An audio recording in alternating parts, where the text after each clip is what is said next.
Hey everyone, this is Akanksha Pandey and I welcome you guys to mobile Pathshala. आप सभी बच्चों का एक बार फिर से मोबाइल पाठशाला पर बहुत बहुत स्वागत है। सो स्टार्ट करेंगे आज के सेशन को गाइस। ये सेशन हम कर रहे हैं सीजल प्री 2023 के लिए और यहाँ जो भी क्वेश्चंस होंगे वो मोस्ट एक्सपेक्टेड होंगे आपके एग्जाम के लिए। तो आप सभी बच्चे वीडियो को मैक्सिमम शेयर कर दें अपने ग्रुप्स में और आ जाए फटाफट से, हम क्वेश्चन सॉल्व कर रहे हैं। सो एक बार कमेंट करके आप सभी बच्चे बता दें, क्योंकि ये सेशन रिकॉर्डेड है, तो कमेंट करके एक बार जरूर बता दें क्या सब कुछ परफेक्ट है या नहीं। उसके बाद फिर हम स्टार्ट करेंगे। एज्यूम कर लेते हैं आप सभी कमेंट करके बता रहे हैं, ठीक है क्योंकि मैं लाइव में यही बोलती हूँ। तो आइए स्टार्ट कर लेते हैं। फर्स्ट क्वेश्चन है, hoping not to be disturbed I sat down in my easy chair to read the book I won as a prize। आपको इस पार्ट, ये जो आपका हाईलाइटेड पार्ट है, इसे इंप्रूव करने के लिए आपको क्या ऑप्शन सेलेक्ट करने हैं? First, second, third and fourth, बताएं।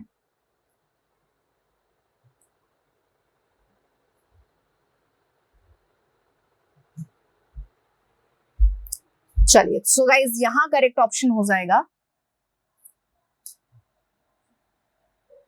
आई हैड वन। ये विन नहीं है, आपका वन है, सो सी ऑप्शन करेक्ट हो जाएगा। I had one as a prize, C option correct है। Next, practically every part of the banana tree is used by man. So यहां आपको क्या इंप्रूवमेंट करना है एवरी पार्ट में, बताएं।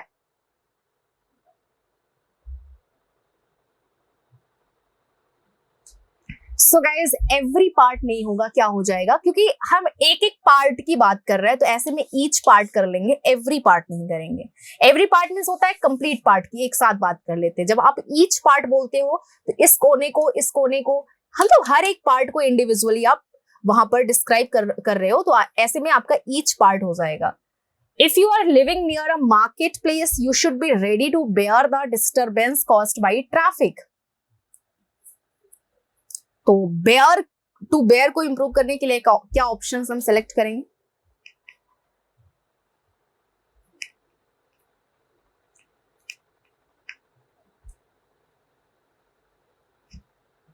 चलिए, टू बेयर विद हो जाएगा, सेकेंड ऑप्शन गाइस यहाँ करेक्ट है, ठीक है। To bear with the disturbance caused by traffic. Please remind me of posting these letters of my relatives.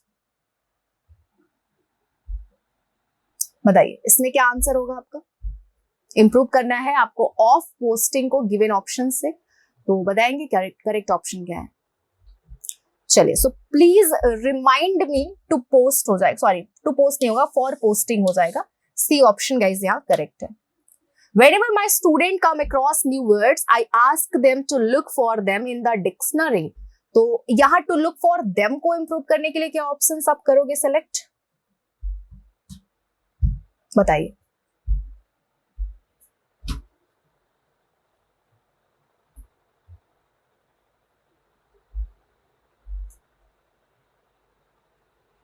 चलिए, सो whenever my students come across new words, I ask them, ढूंढने के लिए look it up करेंगे, तो answer यहाँ first option हो जाएगा, look it up। And look into क्या होता है? इन्वेस्टिगेट करना है ना, जांच पड़ताल करना। यहाँ ढूंढना है, सिंपली किसी चीज को सर्च करना है, तो look it up हो जाता है correct option. His father won't be able to leave for Varanasi until they have arrived। चलिए, इसमें आंसर क्या होगा?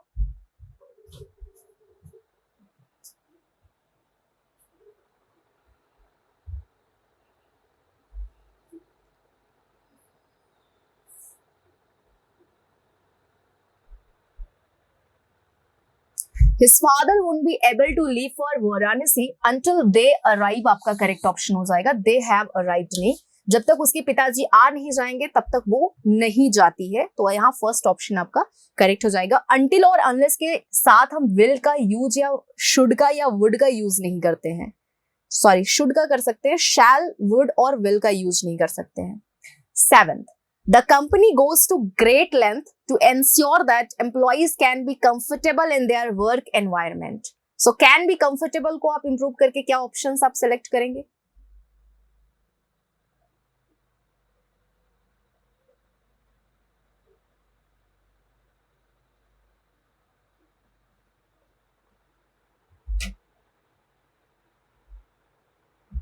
चलिए, इस क्वेश्चन को समझने पर हमें ये पता चलता है कि company goes to great length, मतलब कंपनी जो है एक अच्छा मुकाम हासिल कर सकती है, प्रॉस्पर हो सकती है, टू एंश्योर दैट, जब वो ये एंश्योर करेगी कि उसके जो एम्प्लॉइज है वो कंफर्टेबल है कि नहीं है। तो एम्प्लॉइज जब तक कंफर्टेबल नहीं होंगे तब तक वो ग्रो नहीं करेगी। तो विल बी आर नहीं होगा, शुड हो जाएगा, क्योंकि ऑब्लिगेशन का इस सेंटेंस में सेंस है। तो शुड बी कंफर्टेबल, एम्प्लॉइज को कंफर्टेबल होना चाहिए कंपनी के ग्रेट लेंथ के लिए, कंपनी के प्रॉस्पेरिटी के लिए।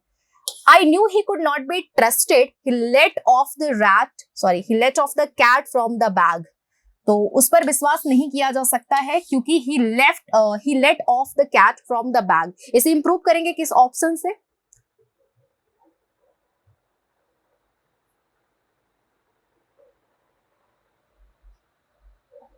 चलिए, तो आंसर गाइस हो जाएगा यहाँ first option, he let the cat out of the bag। मतलब वो हर एक चीज को रिवील कर देता है। इस इडियम की मीनिंग होगी कि रिवील करना, तो उस पर ट्रस्ट नहीं किया जा सकता है। The mother has not seen the child for several months and now eagerly looks forward to seeing him.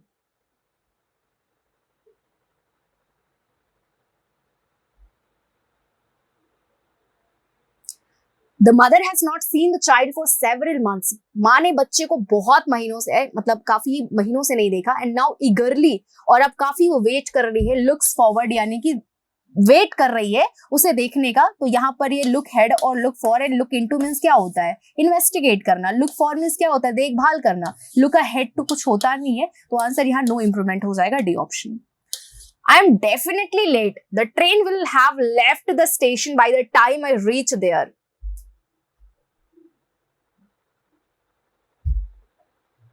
I am definitely let. यहाँ देखेंगे ये जो हमारा स्ट्रक्चर है ये प्रेजेंट है और ये फ्यूचर का है, तो फ्यूचर एंड प्रेजेंट का स्ट्रक्चर कॉम्बिनेशन हम सेंटेंसेस में यूज करते हैं।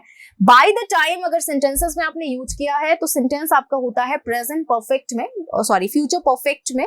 बाय द टाइम के साथ सेंटेंस को यूज किया जाता है फ्यूचर परफेक्ट में, जो कि हमने किया हुआ है। तो इस सेंटेंस में दो इंप्रूवमेंट होगा। इसकी मीनिंग हो जाएगी आई एम डेफिनेटली लेट, काफी लेट हो चुकी हूँ मैं। The train will have left, train जा चुकी होगी, है ना, तो जब तक मैं पहुंचूंगा ट्रेन जा चुकी होगी। Next, it is unreasonable to distort the statement of a man simply because he does not agree to your opinions. Distort यहां पर क्या होता है? इंटरप्ट करना, बट यहां हमें क्या यूज करना है? डिनाउंस यानी कि क्रिटिसाइज करना। बेंड मीन्स होता है झुकाना, डिस्करेज मीन्स होता है हतोत्साहित करना, और डिनाउंस मीन्स क्या होता है? क्रिटिसाइज करना। तो डिस्टॉर्ट के प्लेस पर क्या हो जाएगा? डिनाउंस हो जाएगा। इट इज अनरीजनेबल, ये अतार्किक है, टू डिनाउंस करना, क्रिटिसाइज करना स्टेटमेंट को एक व्यक्ति के जो कि आपके अगर ओपिनियन से एग्री ना हो। Scarcely had he entered the room, then the phone rang। मतलब मुश्किल से वो रूम में घुसा हुआ था कि फोन बज चुका उसी टाइम। तो यहां क्या करेंगे? इस दैन को इंप्रूव करने के लिए क्या ऑप्शंस हम सिलेक्ट करेंगे? जी बिल्कुल, बहुत ही सिंपल है। तो गाइज यहाँ पर व्हेन हम कर लेंगे, सेकेंड ऑप्शन है आपका correct option. 13th, as soon as I walked into the building, I could hear the sound of a celebration in progress।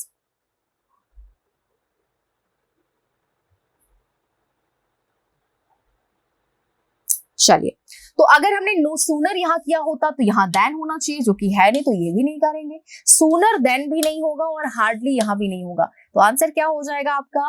As soon as. As soon as के साथ आपके दूसरे क्लॉज में कॉमा का use होता है, देन का use नहीं होता है। तो आंसर यहां हो जाएगा no improvement.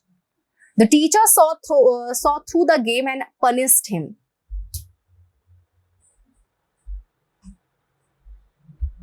Teacher saw into the game हो जाएगा, मतलब उसने गेम को एनालिसिस किया और उसे पनिश किया, तो सॉ इनटू हो जाएगा। He is the least expensive of the two cars।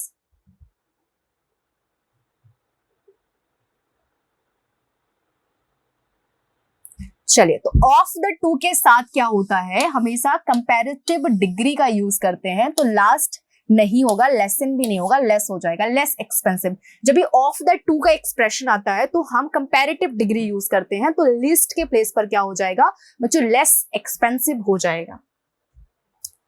Next question है, चलिए अब एरर के क्वेश्चंस हम करेंगे। Standing on the top of the lighthouse the distant ships are clearly visible. चलिए, सो स्टैंडिंग यानी कि जब भी किसी वर्ब से सेंटेंस को स्टार्ट करते हैं तो आईएनजी फॉर्म में उसे यूज करते हैं। Standing on the top of the lighthouse, the distant ships are clearly visible, तो आपका यहाँ नो एरर हो जाएगा। Next, the train came at 2 o'clock in the next morning.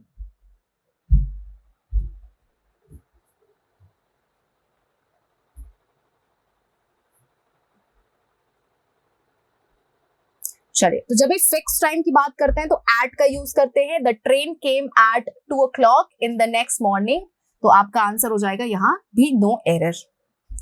It is high time you buy a car, so यहाँ क्या होगा answer?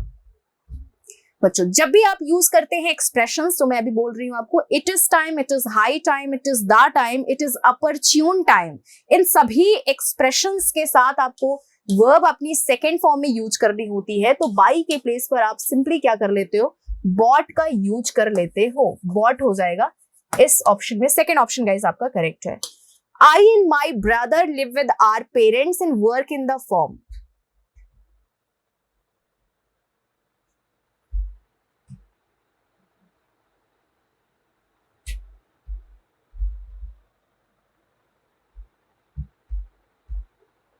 चलिए, so I and my brother live with our parents, हमारे parents नहीं, my parents.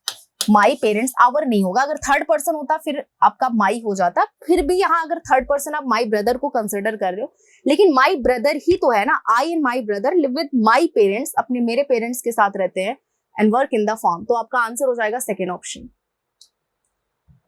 Few scientists changed people's ideas as much as Charles Darwin with his theory of evolution, yet as a boy, he showed little sign of becoming a great scientist.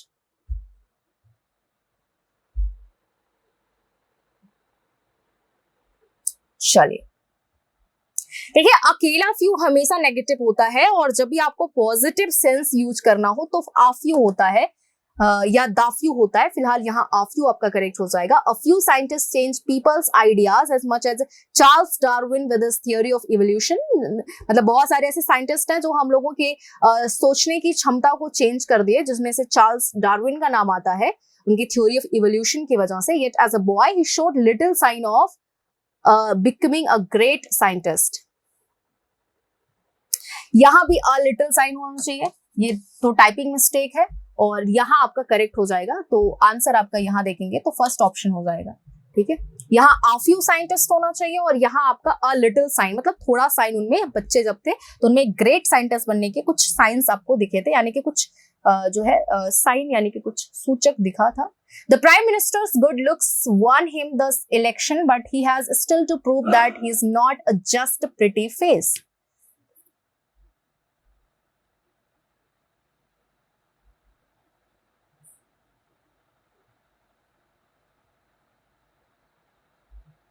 The prime ministers good looks one him की जरूरत नहीं है, तो answer यहाँ first option हो जाएगा।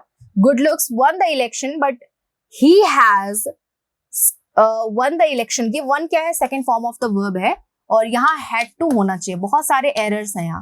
ही had to prove that he has not that he is not a just a pretty face. इस question में कुछ तो गड़बड़ है भाई, ठीक है, कुछ तो गड़बड़ है। मल्टीपल एरर्स है ना, मल्टीपल एरर्स है। Next also, the two books are the same except, इसे रहने देते हैं, इसे छोड़ देते हैं। वैसे तो यहाँ पर अगर V2 है तो यहाँ हैड हो जाएगा, ठीक है। Had to prove that he is not just a pretty face. The two books are the same except for the fact that he has an answer in this bag, in the bag.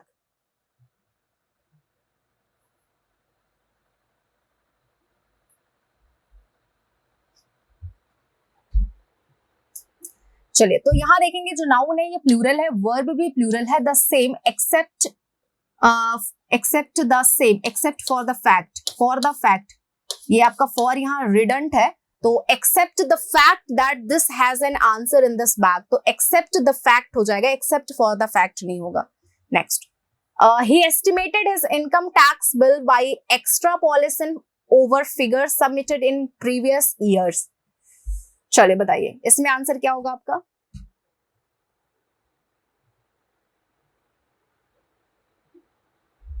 चलिए, तो उसने estimate किया income tax bill को bye extrapolation of figure हो जाएगा, of figures submitted in previous years. The modern office block sticks out like a sore thumb among the old buildings in the area.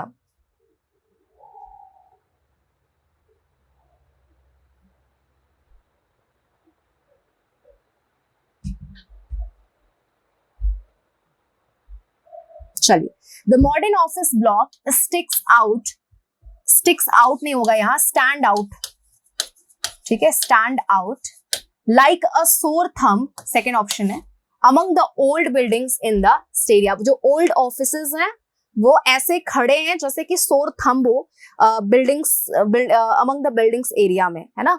चलिए, I have not been to New York before, and neither my sister.